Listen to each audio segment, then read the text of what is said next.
Bismillahirrahmanirrahim. Assalamualaikum warahmatullahi wabarakatuh. Saya Cikgu Muhammad Arifin bin Haji Saili dari Sekolah Ugama Lambak Kanan. InsyaAllah akan membaca pelajaran amali ugama yang bertajuk Doa Ketika Melihat Jenazah. Sebagai info tambahan, doa ini dibaca apabila melihat jenazah, sama ada sedang diusung ataupun sedang berada di hadapan kita.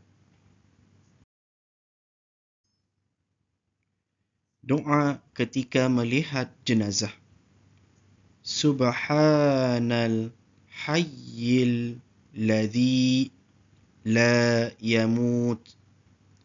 Allahumma ghfir lihadzal mayyit warhamhu wa anishu fil qubr wahdatahu wa ghurbatahu wa nawwir qabrah.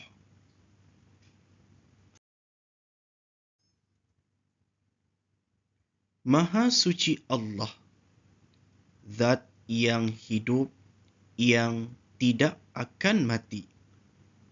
Ya Allah, ampunilah mayat ini dan sayangilah dia dan temanilah ia dalam keseorangannya dan keasingannya di kubur dan terangilah kuburnya. Doa ketika melihat jenazah. Subhanal hayyil ladzi la yamut. Allahumma ghfir lihadzal mayyit warhamhu wa anishu fil qubr wahdatahu wa ghurbatahu wa nawwir qabrah. Maha suci Allah, zat yang hidup, yang tidak akan mati.